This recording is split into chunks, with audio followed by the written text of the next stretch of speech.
Okay.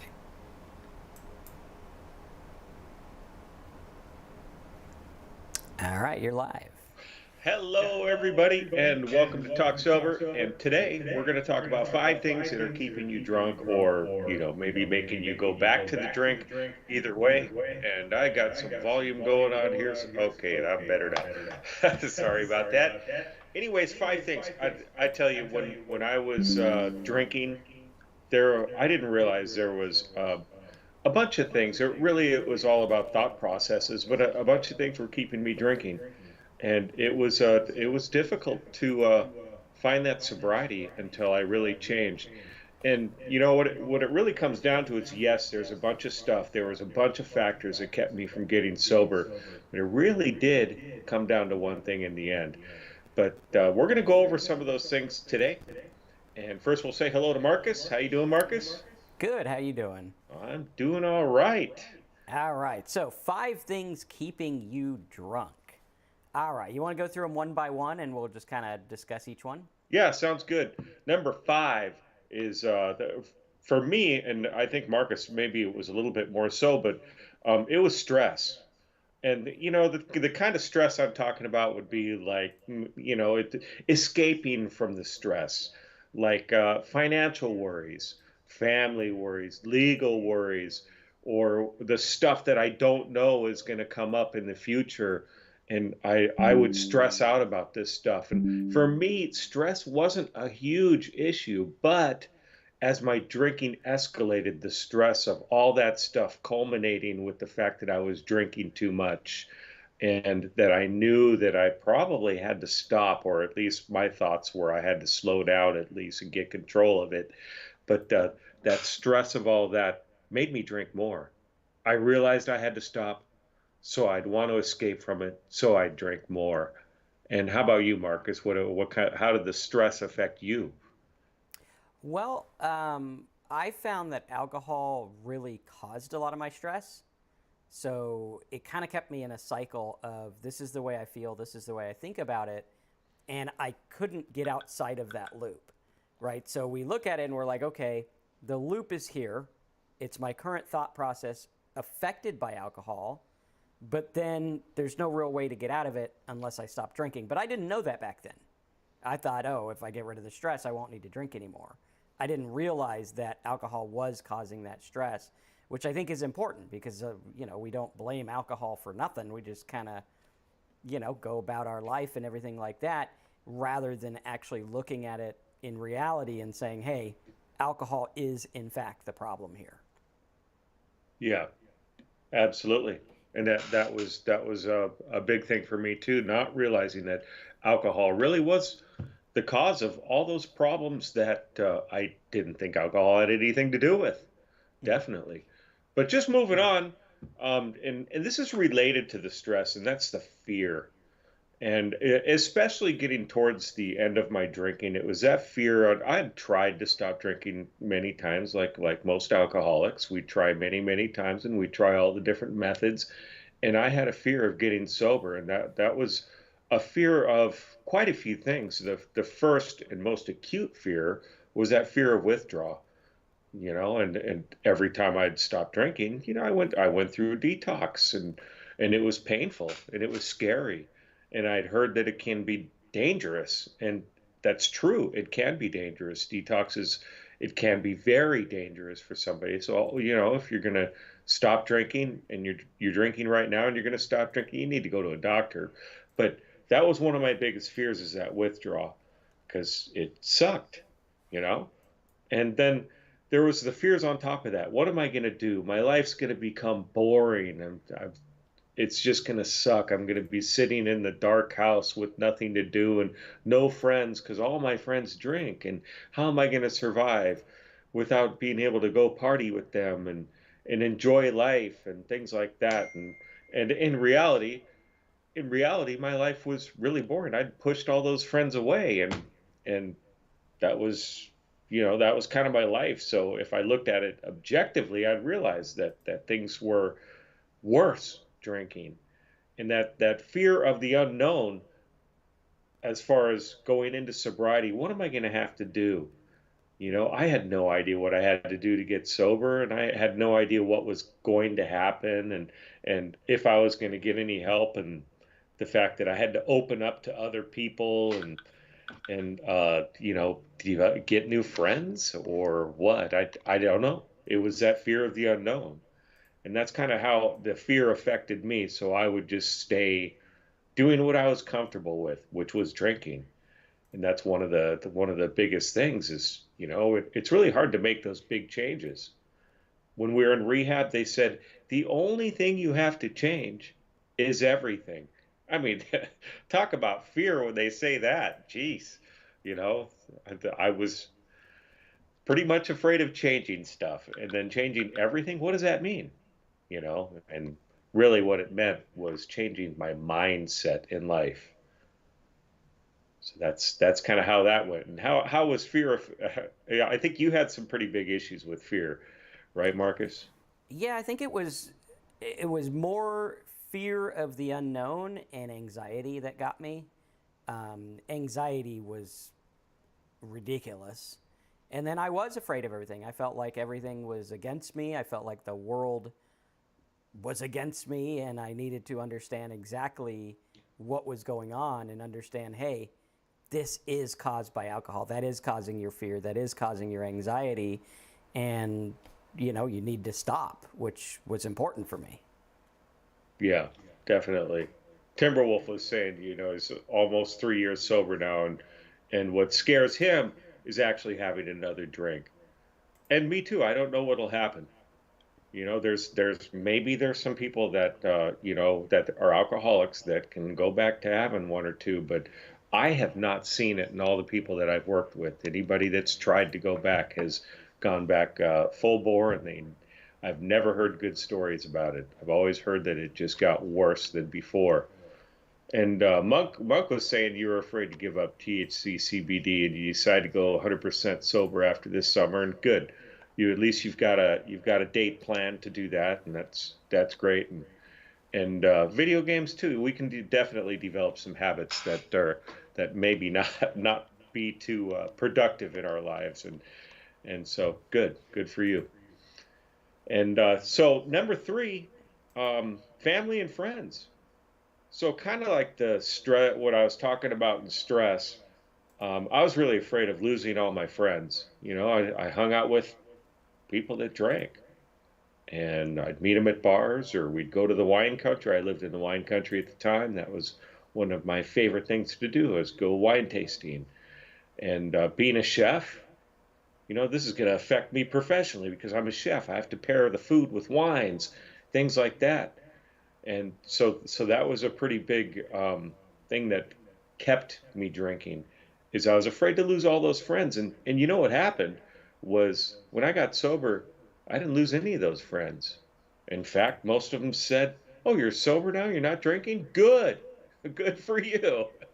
Maybe they saw something I didn't, but either way, that was a pretty big thing for me, is realizing that they don't care if I drink or not. And so, I don't go hang out with those friends in bars anymore. Okay, that's fine. We go on hikes, we go on bike rides, we do other stuff. And that's great. I had to adjust my life. I didn't have to stop my life. I just had to make some adjustments. And then with family, this one didn't affect me too much because my brother and my dad were sober and are sober, and my mom, she was never a drinker. So my family didn't affect me much. But I know a lot of you out there have big families, or families with issues that maybe they drink too, and you're trying to figure out how to get sober while they're drinking and doing all this stuff. And it's a difficult thing, and you have to take each situation and really look at it objectively. What do you have to do? Are they hurting your chances? Really, if you really look at getting sober, it's your own responsibility to get sober, and it's a difficult thing, but you have to take the responsibility yourself and let go of what other people's influences are on you. A lot of getting sober is letting go of those old ideas, and that's what it was for me, is letting go of those outside influences. I'm going to take care of me right now. That's what I'm going to do. And that's what I did, and I was able to get sober that way. So, are we having sound issues still? Oh, okay, it's No, I'm back. just asking. Okay, we're Yeah, good. I think I just had you up too loud on my We're speakers good. Monk here. says growing up mentally, plus I wanted to function on the highest level, and yeah, I mean that's what it was for me as well. As Right? The way that you see the world is going to yeah, be how you interact with the world. And when I was drinking, I saw the world in a very grim way. I thought everything was against me. I thought everything happened to me. I didn't look at it from a bird's eye view. And this is something we talk about in our Talk Sober program at talksober.com. If you click the big yellow button, support the channel, you'll get all that. And what it talks about is, the difference between like being on a boat in the middle of the ocean, thinking that the world's over. It's always there. It's one step yeah. away from having a life philosophy that is about, everything's against me, everything's bad, to, hey, you know what? Life's just what it is. These things are neither good nor. Going in and out now. The audio not working? You're going in and out. All right. Is my audio The okay for whole you guys? It might be our internet. That's why we're late today, because the internet was out.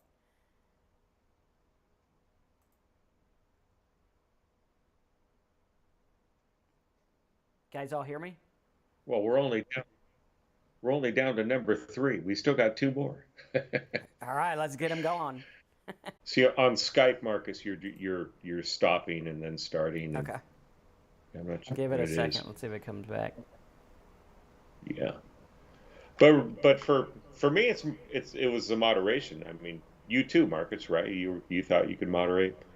Oh yeah, yeah. It didn't change until I got alcohol completely off the table. Like I had to understand, okay, this is the issue. There is no other issue. This is the one. Yeah, and that's it, and that's what brings me to number one. The number one biggest reason and number one it's chemical dependency, and that's not realizing or just not admitting it, because I think we all realize at some point that we're chemically dependent on alcohol, and I think there's always, or maybe not always, but for a lot of us, there's a part of us that thinks that we will be able to become non-chemically dependent on alcohol once we are chemically dependent. And that's not true. It just doesn't happen that way. Once you're chemically dependent, it's with you. It's going to stay with you. And whether continues to be a problem in your life or not, that's up to you and what you do about it moving forward. And that's the biggest takeaway, is that we whatever program you're going to go with or not program, or whatever you're going to do, you have to work on sobriety, and as far as you got to take alcohol off of the table. And for most of us, or all of us, we need to have some sort of a program going on. It's a difficult thing for people, and I've seen it. People have gotten sober without a program at all, and just, I'm not going to drink anymore. Usually those people are pretty um, I guess I should say frustrated through life. They don't have some of the tools to work with life, because what they did is they had this alcohol influencing their life, and then they took that out. So now they have no tools for life, and they haven't developed any tools, and that's why it gets some sort of a program that you can work towards to build that life.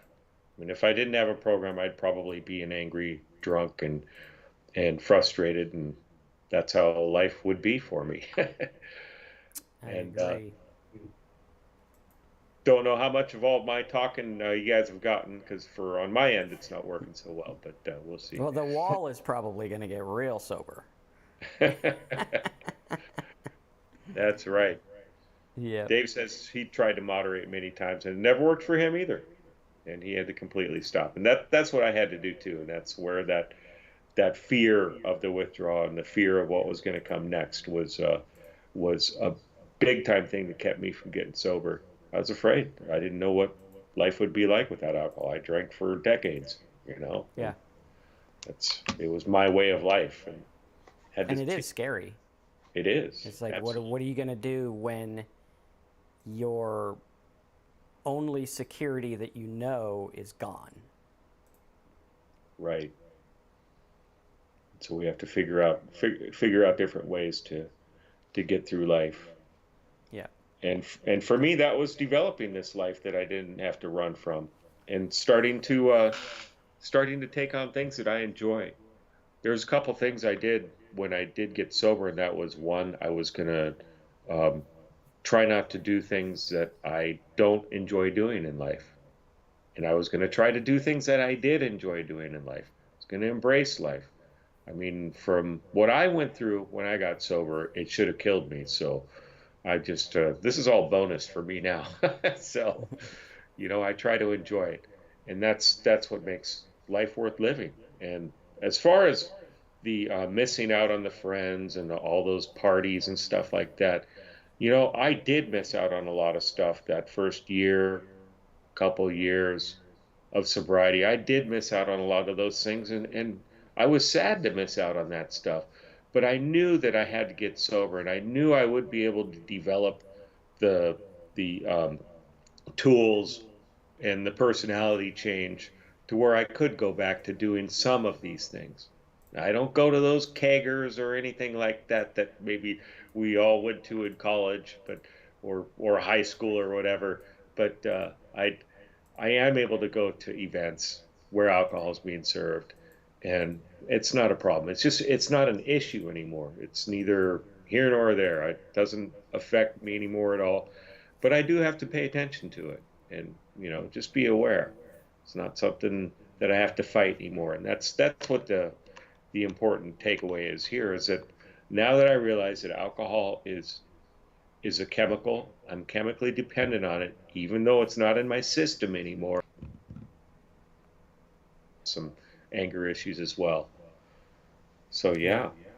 And I did deal with anger, which is funny because I'm not really an angry person, but when I drank, I went for today. So, yeah, thanks for being here. If you guys want to support the channel, check out talksober.com.